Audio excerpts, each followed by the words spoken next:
Já colocamos aqui nessa conversa a nossa analista de economia, Thaís Herédia, para ela detalhar essas medidas anunciadas hoje nessa cerimônia lá em Brasília pelo governo e como elas devem, na prática, funcionar. Boa noite, Thaís. Boa noite, Márcio. Boa noite a todos. Márcio, a primeira coisa que é o seguinte, como você ressaltou agora na abertura do Prime, tem um contexto político muito forte no anúncio dessas medidas. Na prática, elas são, sim, um balão de oxigênio para os setores mais afetados, né? Especialmente nesse curto prazo. Mas, usando a analogia do oxigênio, nutriente mesmo vai depender da diplomacia, da negociação. Então, esse é um lado, né? Então, conversando com os empresários, inclusive que estavam lá, inclusive que ficaram em Brasília depois, indo aos gabinetes dos ministros para conversar mais sobre o pacote, todos receberam muito bem, porque precisam desse oxigênio. Ainda está todo mundo tentando entender, lendo as miudezas da medida provisória e tal, de tudo que precisa acontecer, mas de qualquer forma o oxigênio vem. Mas o que a demanda continua sendo pela diplomacia, pela negociação. Quer dizer, o Brasil não pode abrir mão desse instrumento da diplomacia e da negociação para que as coisas minimamente voltem a correr. Ao normal, acho que não vão voltar, mas que o comércio volte de alguma forma para essas empresas. Que pelo menos a gente tente isso, né? Exato, não pode abrir mão, Claro. não pode abrir mão. O Brasil não pode abrir mão desse mecanismo. Perfeito. Então vamos começar falando da linha de crédito, que é o maior volume, são 30 bilhões de reais em crédito. Esse dinheiro está depositado num fundo garantidor para as exportações. É um dinheiro que é dinheiro público, mas ele está lá e ele é um dinheiro específico para uso de créditos ligados à exportação. Então, o que o governo fez ele cria mecanismos para que as empresas tenham acesso a esses 30 bilhões de reais que estão lá, Márcio, não apenas para exportar, mas para lidar com problemas que o tarifaço criou. Então, capital de giro, investimentos, adequação dos negócios para envio para outros lugares, porque antes ele funcionava exclusivamente para exportação. Então agora ele chega com uma nova finalidade, que é para dizer, olha, você pode ter acesso a este fundo específico para as exportações, mas para financiar problemas e impactos que o tarifaço de Donald Trump lhe causou. Então, são 30 bilhões de reais aqui com juros subsidiados. A gente ainda não sabe exatamente os juros. Nos bastidores falam em alguma coisa entre 8% e 10%. Bem mais camarada. E aí, bem mais camarada, sim, do que os 15%, né, da Selic.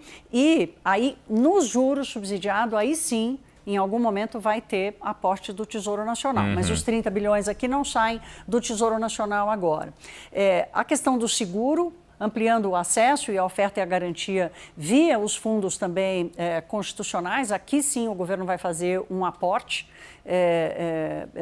de 4,5 bilhões de reais em fundos para ampliação do seguro. Então, as empresas, especialmente as pequenas, aquelas que se vão perder a venda, vão ficar sem a receita, não teriam como ter nenhuma fonte de seguro para fazerem um negócio. Então, o governo aqui sim tem um aporte de 4,5 bilhões de reais. As compras públicas têm uma preocupação enorme aqui, porque aqui abre a possibilidade de municípios, estados e o governo federal fazerem essas compras para uso de merenda escolar, mas assim, não está claro ainda qual é o critério, como vai ser a fiscalização, porque não vai precisar de licitação, né? É óbvio que há pressa para produtos perecíveis, mas precisa fazer uma coisa, porque senão a gente, né, quer dizer, a possibilidade de comprar os peixes que não foram exportados para os Estados Unidos não pode virar comprar eletrônico na praça, né? Tem que ter uma definição aqui muito importante, porque, Márcio, a política pública, nós falamos disso aqui ontem, né? A forma como ela vai ser gerida pelo governo, né? Como ela vai funcionar, também importa, né? Ela não pode ser uma política pública apenas bonita no papel, ela tem que ser bem administrada pelo governo, de fácil compreensão também dos empresários. Aqui tem uma novidade, né, que a gente lida pouco no dia a dia, mesmo falando de economia, que é um mecanismo chamado de drawback, que o mundo inteiro adota, Márcio, que é o seguinte: se você precisa importar alguma coisa que vai fazer parte do seu produto de exportação, a empresa que importa esse produto, ela não precisa pagar o imposto de importação, né? Então, ela tem um tempo entre receber o produto, manipulá-lo dentro daquilo que ela vai exportar e exportar. Esse prazo ele é curto. O que o governo está dizendo é o seguinte: olha, nós vamos ampliar esse prazo, esse programa, para 1 ano, porque geralmente tem poucos meses para você fazer isso. Você recebe o produto, acopla ele no seu produto e manda para fora. Muitas vezes porque ele já tinha um comprador garantido nos Estados Unidos. Exatamente. Quer dizer, é uma coisa que vai, uma engrenagem que funciona, né, com prazos específicos. Então, o governo está dizendo, não, eu vou te dar bastante tempo para você vai continuar isento desse imposto de importação, né, para você continuar produzindo e não precisar pagar esse imposto agora.